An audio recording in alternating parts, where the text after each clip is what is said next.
하나님 말씀 열왕기상 12장 12절.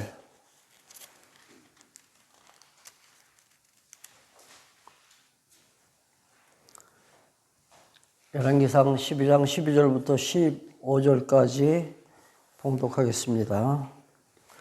3일 만에 여로보암과 모든 백성이 르호보암에게 나왔으니 이는 왕이 명령하여 이르기를 3일 만에 내게로 다시 오라 하였음이라. 왕이 포악한 말로 백성에게 대답할세 노인의 자문을 버리고 어린 사람들의 자문을 따라 그들에게 말하여 이르되 내 아버지는 너희의 멍에를 무겁게 하였으나 나는 너희의 멍에를 더욱 무겁게 할지라. 내 아버지는 채찍으로 너희를 징계하였으나 나는 정갈 채찍으로 너희를 징치하리라 하니라. 왕이 이같이 백성의 말을 듣지 아니하였으니 이 일은 여호와께로 말미암아 난 것이다. 여호와께서 전에 실로 사람 아히야로 느밧의 아들 여로보암에게 하신 말씀을 이루게 하심이더라. 아멘.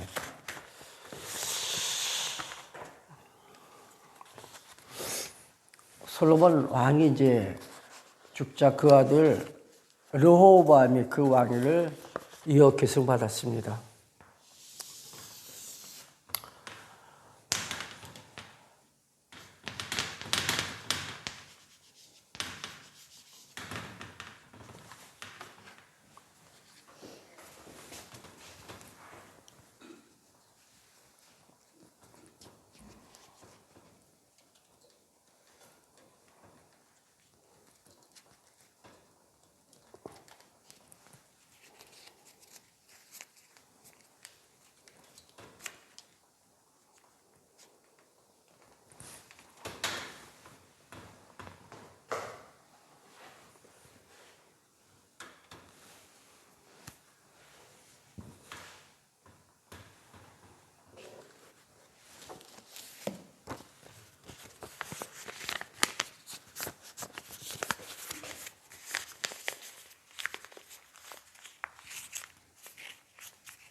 왕위를 이어받은 이제 르호보암이 그 백성들의 말을 이제 듣기보다는 그 어린 그 소년 친구들 그들의 조언을 이제 듣게 됩니다. 무슨 이야기냐 하면은 솔로몬 왕 당시 그 수하 이제 그 장군이죠. 여로보암이라는 사람이 있었습니다. 신복인데 이 여로보암이 이제 솔로몬의 이제 반기를 들다가 이제 쫓겨나죠. 그래서 이제 애굽으로 이제 피신을 하는데 솔로몬이 죽었다는 이제 그 소식을 듣고 다시 이제 고국으로 이제 귀환을 했습니다. 이제 그때 많은 백성들이 이제 이 솔로몬과 이 그 아들 르호보암에 대해서 원성을 이제 갖게 됐는데 그 이유는 과중한 이제 세금을 이제 부과시키고 그리고 힘든 그 노동을 갖다가 이제 그 시켰기 때문에 백성들이 그 여로보암을 통해서 이제 이 르호보암에게 가서 이제 진언을 좀 해달라 이제 그런 요구를 하죠. 너무 힘드니까 좀 편안하게 살 수 있도록 좀 우리 그 무거운 짐을 좀 덜어달라 그렇게 말했을 때 이 여로보암이 그 즉석에서 대답하지 않습니다. 그리고 3일만 기다려라. 그래서 내가 3일 후에 다시 너희들을 만나겠다. 그래서 이제 3일이 이제 지났을 때 백성들과 이 여로보암이 르호보암 앞에 이제 왔습니다. 그때 하는 말이 그 이스라엘의 장로, 그러니까 그 노인들이죠. 원로들은 백성들을 좀 편안하게 할 수 있도록 세금도 좀 줄여주고 너무 힘든 일을 갖다 시키지 말자. 그렇게 이제 조언을 하지만은 듣질 않습니다. 그리고 아까도 이제 말씀드렸지만 그 친구들이 있습니다. 친구들. 젊은 친구들이죠. 그들이 너는 너의 선친 솔로몬보다 더 그 무거운 짐을 지어라. 솔로몬은 이제 채찍으로 때렸지만 너는 정갈 채찍으로 때리라는 얘기죠. 그 무슨 얘기냐면 노동 현장에서 이제 일을 할 때 그 일하는 사람들이 너무 힘들어가지고 지쳐 있을 때 그때 쉬지 못하다가 막 채찍을 막 그 때리잖아요. 우리 영화 같은 거 보면 나오죠. 그러니까 노예를 갖다가 이제 그 일 시킬 때 힘들어서 쓰러지면은 다시 일으켜 세우기 위해서 막 때리듯이 정갈 채찍으로 때리라는 얘기죠. 이제 그 말을 이제 누가 이 르호보암 왕이 이제 듣습니다. 그래서 이제 그대로 이제 나는 이렇게 하겠다. 백성들 앞에서 이제 선언을 하는 거예요. 너희들 요구대로 내가 잘 살 수 있도록 이렇게 편하게 살 수 있도록 해주는 것이 아니라 오히려 내 아버지보다 더 힘들게 내가 하겠다 이렇게 말하죠. 그때 이제 이 여로보암과 이제 백성들이 이제 갈라져 나갑니다. 그래서 이때부터 나라가 이렇게 갈라진다고 했잖아요. 그렇죠? 이 북쪽에는 여로보암이 이제 통치하는 나라. 이걸 이제 우리가 북이스라엘이라는 거예요. 이스라엘. 그리고 그 수도는 사마리아. 그러니까 남과 북이 나라가 갈라지죠. 그리고 남쪽은 솔로몬 그리고 르호보암에 의해서 이렇게 계속 이제 그 아들이 계속 이어갑니다. 아들에 가서 쭉 이어가죠. 어디까지? 예수 그리스도까지 이어간다 그랬죠. 예. 이 그리스도까지 이어간다는 것은 그 예수가 영원하신 분이기 때문에 하나님께서는 이제 그 다윗에게도 약속하셨고 그리고 그 이스라엘의 그 네 번째 네 번째 아들 유다죠. 유다에게도 하나님께서 약속하셨습니다. 다윗과 유다에게. 내 왕위가 영원하리라는. 그래서 그 약속을 지키시기 위해서 남쪽 유다는 계속 아들이 왕위를 계승받습니다. 쿠데타가 일어나죠. 그래도 역시 왕조가 안 바뀐다는 얘기죠. 그래서 우리는 그 왕국을 가리켜서 다윗 왕국이다 그럽니다.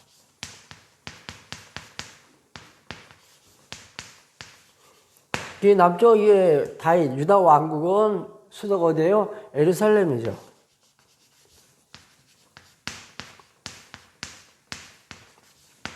그 나라가 이제 우리나라와 같이 이렇게 분단이 됐습니다. 그래가지고 이제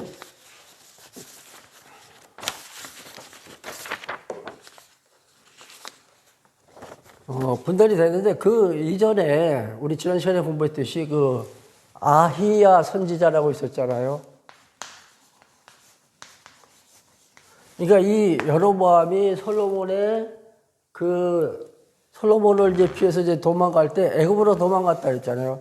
그 길목에서 아히야 선지자를 만납니다. 그래서 선지자가 하는 말이 자기가 입고 있던 그 옷을 이제 벗어서 이렇게 조각을 냈죠. 몇 조각을 냈다 그랬어요?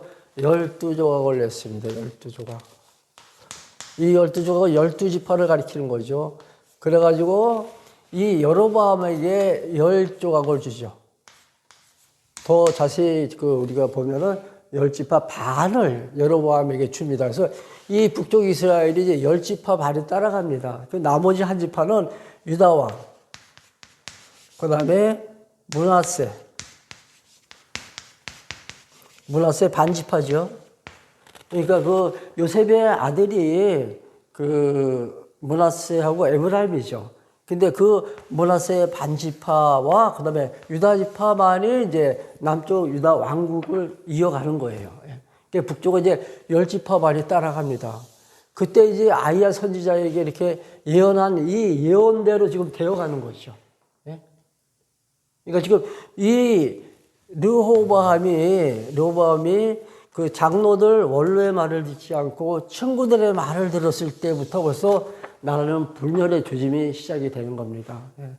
사실은 우리가 노인에게는 이제 지혜를 배우라 하잖아요. 그렇죠? 이렇게 노인들의 말을 우리가 귀담아 들어야 됩니다. 젊은 사람들에게는 무엇을 배워야 돼? 지식, 그렇죠? 학식. 요즘 젊은 아이들 똑똑하잖아요, 그렇죠? 그러한 노인을 우리가 경시하면 안 된다는 얘기입니다. 그래서 이 노인의 지혜를 배우지를 못하고 이 지혜는 하나님 경외하는 지혜입니다. 지혜를 배우지 못하고 젊은이들의 말을 들었을 때 나라가 이렇게 두 조각이 났다는 얘기죠.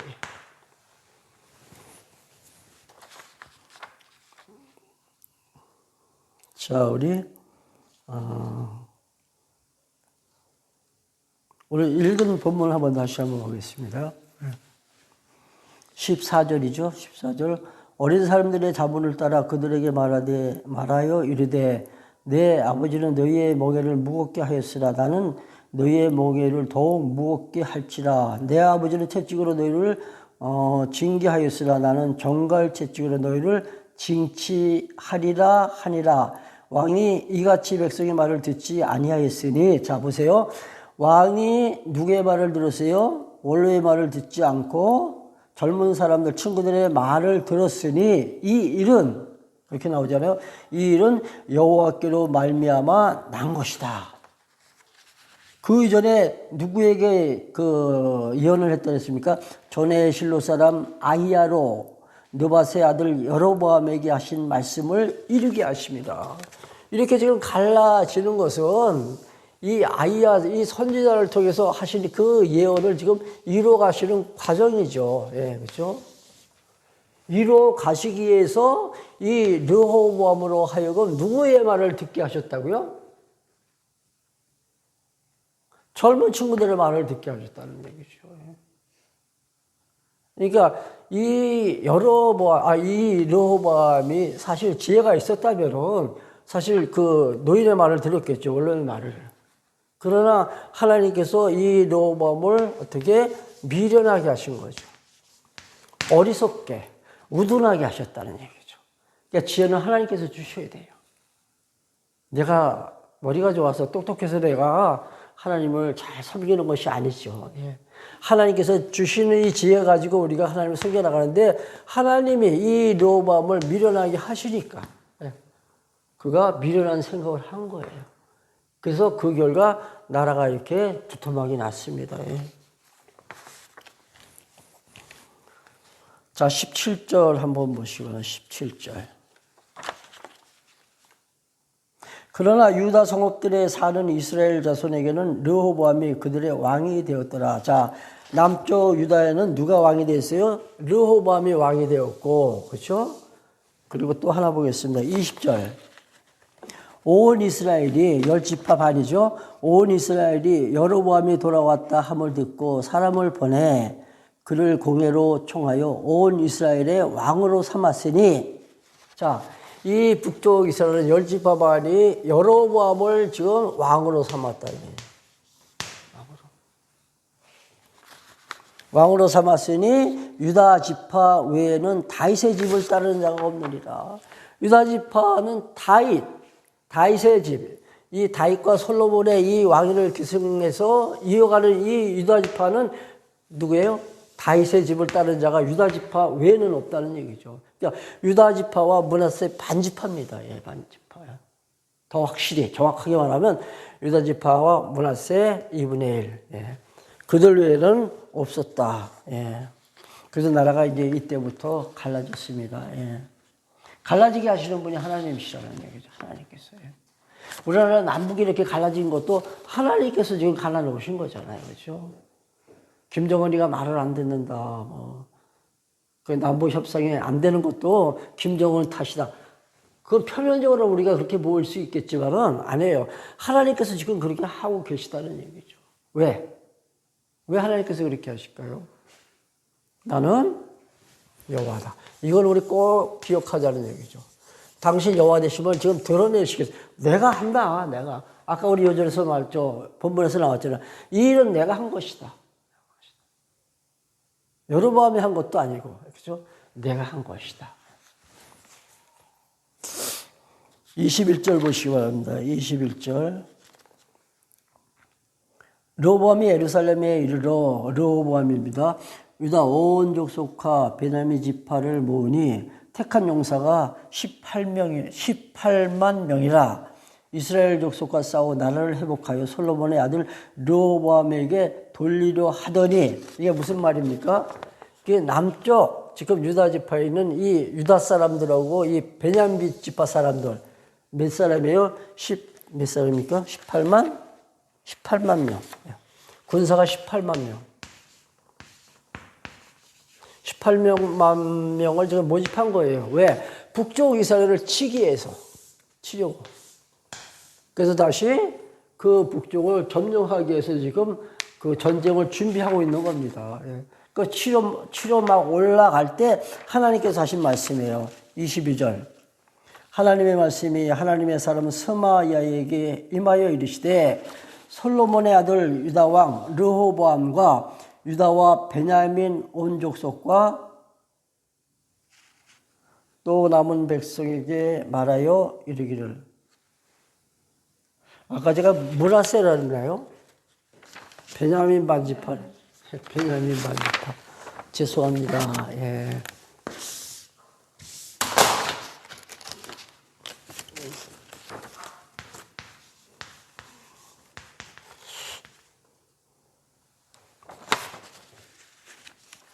한 지파 반이 베냐민 지파네. 예. 근데 왜 저 계속 므낫세라 그랬지?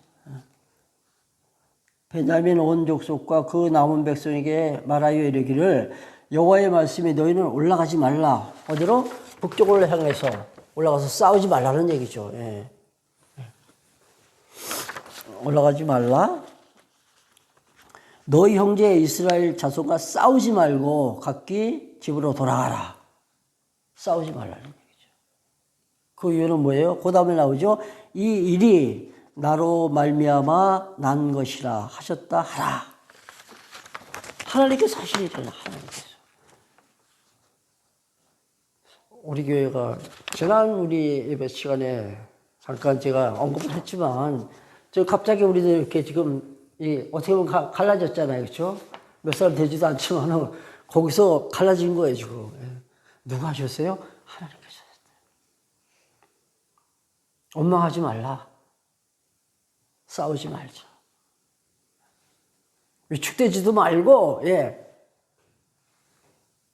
당당하게 이제 오직 복음 들고 나가자는 얘기입니다.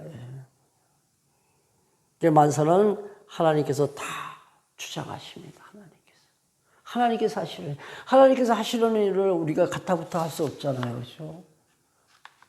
그러니까 하나님 하시는 뭐 이런 하나님 좋아하시는 일이에요. 하나님 좋아하시는 일.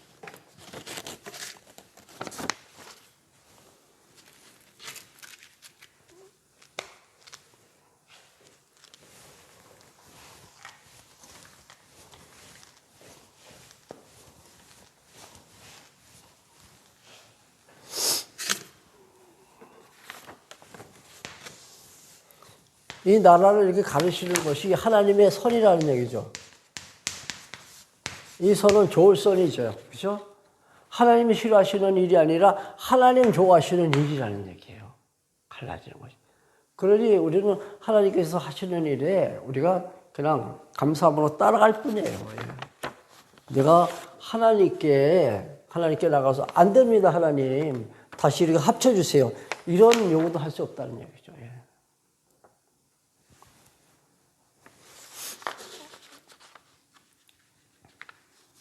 다시 한번 24절 읽습니다. 여호와의 말씀이 너희는 올라가지 말라. 너희 형제 이스라엘 자손과 싸우지 말고 각기 집으로 돌아가라. 이 일이 나로 말미암아 난 것이라 하셨다 하라. 하신지라. 그들이 여호와의 말씀을 듣고 그 말씀을 따라 돌아갔더라. 이런 말씀 보면은 이제 참 우리가 어떤 마음으로 어떻게 살아야 될 것인가를 다시 한번 생각을 하게 됩니다. 우리가 살아가면서 나타나는 우리 주변에서 일어나는 모든 사건들을 어떻게 해석할 것인가. 사실 우리는 긍정적인 사고를 갖자 그랬잖아요. 그렇죠? 그 이유는 하나님 하시는 일이기 때문에 긍정적으로 바라보자는 얘기예요. 부정적으로 우리가 생각하지 말고 아까도 말씀드렸지만 원망하거나 투정 부리지 말고 그냥 감사함으로 따라가자. 감사함으로. 기도할 때는 사실 감사함으로 주님의 뜻을 찾아가는 겁니다. 내 뜻은 뭐예요? 이 남북일이 서로 합쳐지는 거잖아요. 그렇죠? 갈라지는 게 싫잖아요. 우리 교회도 역시 마찬가지고. 그러나 하나님의 뜻이니까 감사함으로 하나님께서 인도해 가신 대로 그냥 그 길 따라가자는 얘기죠. 불만이 있어서는 안 돼요. 내가 투정 부린다는 것은 하나님께 대한 어떻게 보면 도전입니다. 하나님 영역을 갖다 침범하는 거죠. 하나님 좋아하시는 그분의 선인데, 하나님 좋아하시는 그 길로 하나님께서 나를 지금 인도해 가시는데,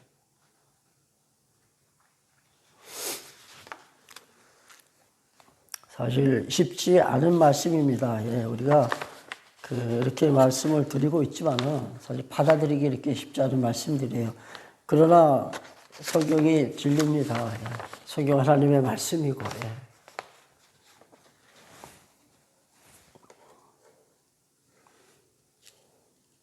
아까도 이야기했지만 르호보암이 미련하기 때문에 이렇게 백성들의 요구를 듣지 않고 그 결과 나라가 이렇게 분열됐다 그랬잖아요. 근데 그 미련하게 하신 이유가 아까 뭐라 그랬어요? 예언을 이루시려고. 그렇죠? 아이야 선지자에게 하신 그 예언. 그렇죠? 12조각을 이렇게 찢어가지고 10조각 반을 갖다가 여로보암에게 줄 때 이게 하나의 예언이잖아요. 10지파 반이 너를 따라서 북쪽에다가 나를 세울 것이다. 그 예언 이루시기 위해서 이렇게 미련하게 하셨다는 얘기죠.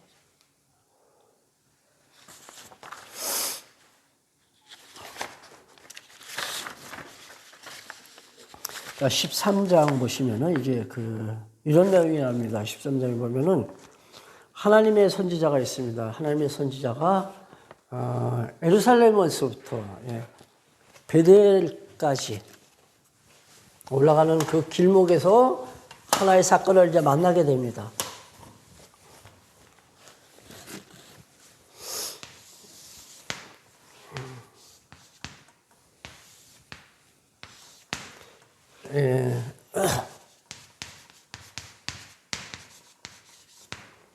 이제 갈라질 때 남북이 이렇게 갈라지잖아요. 그러니까 남쪽에 이제 유다고, 여기 이제 예루살렘이 있어요, 예루살렘. 그 다음 북쪽에 여기 이제 베델이 있고, 여기 단이 있습니다, 단. 그러니까 이제 하나님의 사자가 이제 예루살렘에서 여기 베델로 이렇게 올라가는 도중에 그 길목에서 하나의 사건을 이제 만나게 되는데, 그게 뭐냐면, 여로보암이, 북쪽 이스라엘입니다. 여로보암이 제단에서 향불을 피고 제사 드리는 그 장면을 목격합니다. 근데 제사는 어디서 드려야 돼요? 반드시 남쪽 예루살렘 성전에서 제사를 드려야 하나님께서 받으시잖아요. 근데 북쪽에는 성전이 없어요. 그 어쩔 수 없이 산당 제사를 드리는 거예요. 북쪽에서는 산당 제사. 근데 저들이 섬기는 것은 여호와 하나님이 아니라 금송아지를 만들어서 섬깁니다. 금송아지. 그리고 제사장은 12지파 가운데 4지파에서 제사장을 하나님께서 세우셨는데, 저들은 자신이 원하면 자원하는 자를 갖다가 제사장을 임명해요. 그래서 그가 제사를 드려요. 이거 하나님께서 받으실 리가 없잖아요. 그렇죠? 그러니까 이 짓을 지금 누가 하고 있냐면 북쪽 이스라엘 왕 여로보암이 지금 제사를 드리고 있다는 얘기죠. 제단에서. 그 광경을 지금 하나님의 사람이 예루살렘에서 이 베델로 가다가 이 베델에서 본 거예요. 그리고 하나님의 말씀으로 예언을 합니다.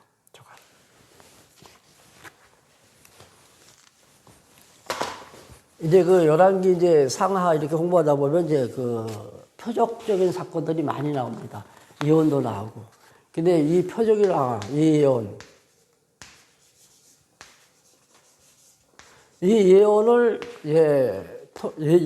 이제 성취하실 때 하나님 살아계심이 증거되는 거죠. 표적을 통해서 하나님 살아계셨다는 것을 갖다 증거하기 위해서 표적을 나타내는 거예요. 표적을 증거할 때는. 이 예언도 마찬가지입니다. 예언을 하고 그 예언이 이루어지는 걸 보면 하나님 살아 존재하시는구나. 이걸 깨닫게 되잖아요. 그래서 이제 열왕기 상하에 보면 이제 엘리야, 엘리사의 그 표적 같은 게 많이 나옵니다. 각 또 선지자들이 또 예언하는 말씀도 많이 나오고. 근데 이제 이 사건을 보고 지금 하나님의 사람이 이제 예언을 합니다.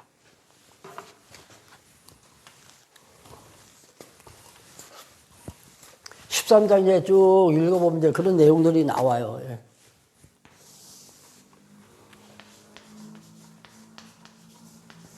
예언의 내용은 뭐냐면 그 다윗의 집에 요시야라는 아들이 태어날 것이다. 근데 이거 왕이 됩니다, 요시야가. 이제 왕이 되는데 그가 이제 태어나서 산당 제사장을 제물로, 그 예언의 내용이 산당에서 제사 드리는 제사장을 제물로 바친다는 얘기죠. 산당 제사는 어디서 드려요? 북쪽 이스라엘에서 드리잖아요. 그러니까 앞으로 북쪽 이스라엘에서 산당 제사를 드리는 그 제사장을 제물로 바치게 할 거다. 누가? 다윗의 집에서 태어날 요시야. 이 요시야가 이제 왕이 됩니다. 이런 예언을 하는데 이 예언은 반드시 이루어진다. 하나님의 예언이기 때문에 이루어지겠죠. 이 예언은 반드시 성취된다. 이 성취되는 것을 갖다 확인시켜주기 위해서 지금 현장에서 징조 하나를 보여줍니다. 징조 하나를. 야, 이렇게 예언만 하고 이게 예언이 이루어질지 안 이루어질지는 우리는 모르잖아요. 근데 이 하나님의 사람이 이 예언대로 반드시 이루어진다는 것을 이제 확인시켜주기 위해서 징조를 보여준다는 얘기죠. 이것도 하나의 표적이에요. 어떤 징조를 보여주냐 하면은 이제 제단이, 그 현장입니다. 지금 현장 안에서 제단이, 지금 여로보암이 지금 제사를 드리고 있다 그랬잖아요. 이 제단이 막 흔들려요. 요동을 칩니다. 흔들릴 것과, 그 다음에 그 제단에서 피운 그 향, 그 재죠, 재가 위에서 막 쏟아질 것을 갖다 지금 예언해요.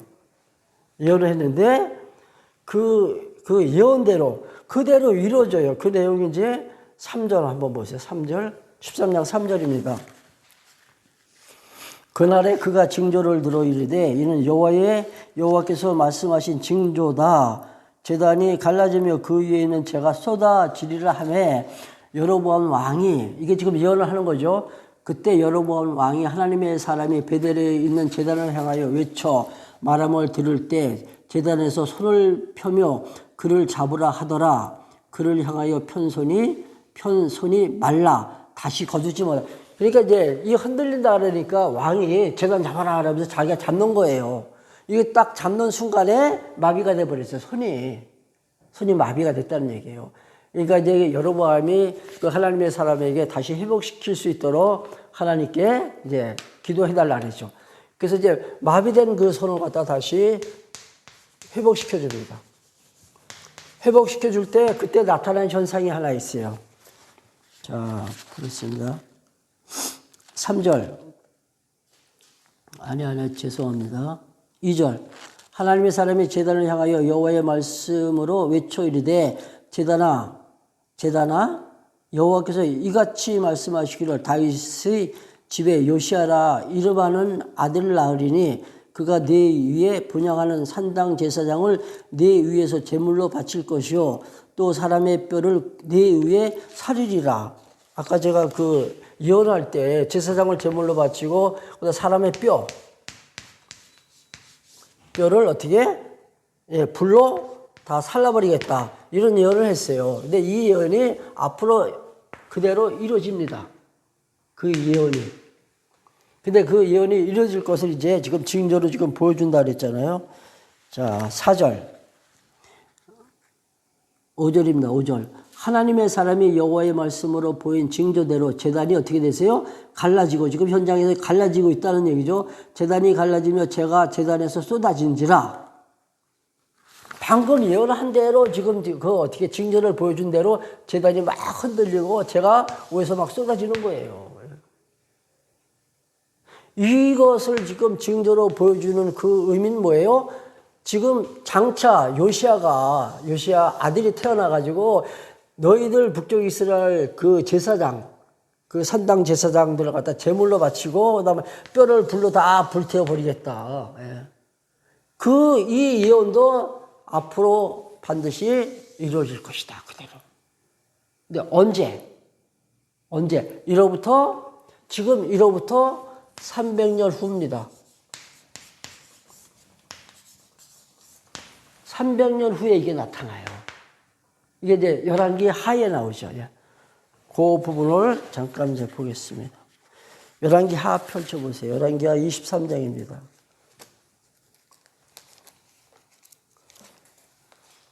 열왕기 하 23장.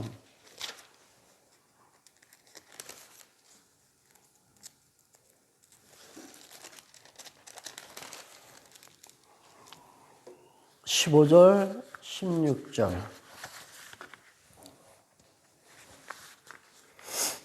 (23장) (15절입니다) 또한 이스라엘에게 범죄하게 한 느밧의 아들 여로보암이, 여기 나오잖아요. 느밧의 아들 여로보암이 베델에 세운 제단과 산당을 왕이 헐고 또 그 산당을 불살르고 빠서 가루를 만들어 또 아세라 목상을 불살랐더라. 요시야가 몸을 돌이켜 산에 있는 무덤들을 보고, 이 요시야가 아까 그 다윗의 집에서 요시야라는 이 아들이 태어난다 그랬잖아요. 300년 전에 예언한 그 요시야입니다. 요시야가 몸을 돌이켜 산에 있는 무덤들을 보고 보내어 그 무덤에서 해골을 가져다 뼈를 가져다가 제단 위에서 불살라 그 제단을 더럽게 하니라. 이 일을 하나님의 사람이 전하였더니 그 전한 여호와의 말씀대로 되었더라. 300년 전에 하나님의 사람이라 했잖아요. 아까 그렇죠? 하나님의 사람이 전한 그 예언대로 되었더라. 몇 년 후에? 300년 후에.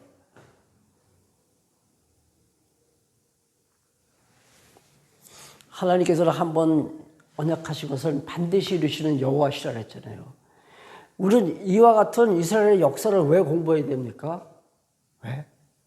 하나님 살아 계시다는 그 신존재를 증명하기 위해서. 하나님은 오늘도 숨쉬고 계세요. 하나님의 심장의 박동 소리가 지금 들려야 된다는 얘기죠. 하나님은 살아계십니다. 이런 말씀들을 우리가 쭉 보면서 너무나도 마음에 확실하게 마음속에 새겨지는 거죠. 하나님이 계실까 안 계실까, 이런 회의적인 신앙이 아니라 우리는 확신을 갖고 믿는 신앙이에요. 확실히 믿고요 신앙생활을 한다는 얘기죠.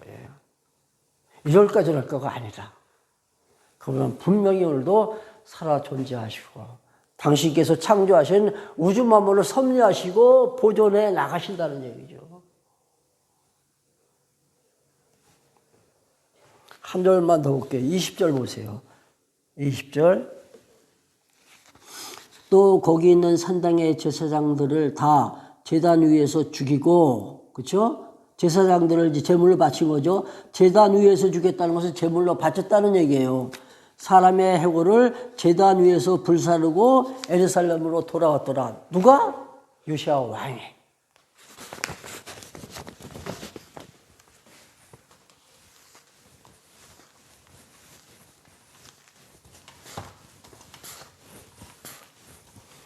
이 내용의 역사적인 그 배경은 이 열왕기 하할 때 다시 한번 자세하게 아주 구체적으로 설명드릴게요.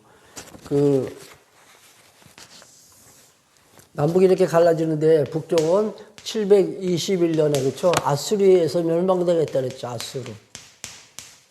남쪽은 아직까지 건재하고 있습니다. 남쪽은 바벨론에 의해서 587년에 예루살렘 성전이 함락되고 남쪽 유다도 멸망당합니다. 그러나 남쪽 유다는 포로 생활 한 70년 마치고 나서 다시 귀환하죠. 다시 고토로 다시 돌아오고, 그래서 무너진 성전을 다시 수축합니다. 이런 역사적인 여러 배경이 있는데 지금 현재 시점은 여기에요. 북쪽이 망하고 남쪽 유다가 망하기 그 중간지대에 있다는 얘기죠. 이때 지금 요시야가 등장한 거예요. 요시야 왕이. 그럼 북쪽 이스라엘은 완전히 망해서 없잖아요. 그렇죠? 없다는 얘기죠. 이 북쪽은 누가 지금 지배하고 있어요? 아수르 제국이 북쪽을 지배하고 있어요. 근데 이 아수르 세력이 점점 국력이 약화됩니다. 그때 이 북쪽 땅, 그러니까 그 남북이 갈렸을 때 그 북쪽 10지파 반이 살고 있는 이 북쪽 땅을 아수르 제국이 지배하지 못하고 있었어요. 이 국력이 약해지니까. 그 틈을 탄 거예요, 요시아가. 아, 이게 저의 찬스구나. 우리 여기 가서 이 땅을 갖다가 우리가 점령하자. 통일시키기 위해서. 그런 찬스에 지금 요시아가 북쪽에 가보니까 산당 제사를 드리고 있는 거예요. 이 요시아 왕은 남쪽 왕 다윗 다음에 우리가 성군이라 하는 왕이 히스기야가 있습니다. 기도해서 7년 동안 생명을 연장받은 히스기야 왕이고 그 다음에 요시아 왕이에요. 성군이라고 하는 사람이 하나님 여호와를 경외한 사람이라는 얘기죠. 요시아가 7세, 7세 때 왕이 됐는데 그가 왕이 돼서 보니까는 성전이 다 허물어졌어요. 그러니까 다시 보수 작업을 하는 동안에 무엇을 발견하냐면 율법책을 발견합니다. 그러니까 그 이전까지는 율법책도 보지 않고 이스라엘 백성들이 살았다는 거예요. 남쪽 유다 백성들이. 근데 요시아가 성전 그 보수 작업을 하다가 율법책을 발견하고 그때 백성들 앞에서 이 율법을 갖다 낭송하죠. 그래서 안 되겠다. 다시 우리가 신앙을 다시 회복시키자 해서 종교개혁을 하죠. 그래서 남쪽 유다도 우상을 섬겼기 때문에 각종 목상, 신상들이 다 있습니다. 그거 다 철폐시키고 북쪽에 가서 지금 이 사마리아 지역에 있는 우상을 다 철폐시키는 작업을 지금 요시아가 하는데 그때 지금 북쪽에 북쪽에 자원에서 지금 그 제사를 드리고 있는 제사장들 그들을 본 거죠. 그래서 그들을 갖다가 제물로 바치고 그 해골 뼈를 갖다 다 추려가지고 불에 다시 불살라 버립니다. 이대로 이루어진 게 아까 제가 말씀드린 300년 전에 하나님의 사람이 예언한 그대로 그 예언이 이루어졌다는 얘기입니다.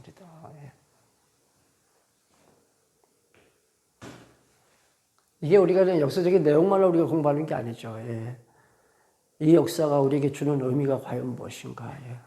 우리는 이와 같은 사건들을 통해서 하나님이 하신다. 하나님이 당신께서 하시고자 하시는 그 뜻을 당신의 주권적인 능력으로 이루어 가신다. 누구의 도움도 필요 없이, 우리 인간들의 도움도 필요 없이, 천사의 도움도 필요 없죠. 하나님께는 천사는 쓰임받는 하나님의 도구고 우리 역시 마찬가지입니다. 우리를 통해서 일하실 뿐이지 내가 하는 것은 아무것도 없다는 거예요. 그러니까 우리는 만사를 그분께 맡기며 살면 마음이 평안해집니다. 하나님께서 하시는 그대로 우리가 따라가면 정말로 감사하면서 살아갈 수가 있다는 얘기죠. 그래서 아까 부른 찬송 평화, 평화, 평화로다. 기도합니다.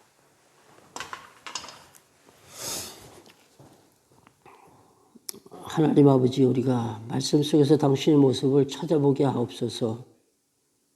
추상적인 하나님이 아니라 역사를 주관하시고 또 보존하시는 당신 뜻하신 바 이루어가시는 절대선의 하나님을 우리가 인정하며 살아가게 하옵소서. 그래서 하나님의 뜻하신 길 우리 따라갈 때 감사함으로 따라가면서 마음의 평화를 얻게 하옵소서. 우리 주 예수 그리스도의 은혜와 아버지 하나님의 크신 사랑하심과 성령님의 교통하심이 모인 무리 가운데 함께 계실지어다. 아멘.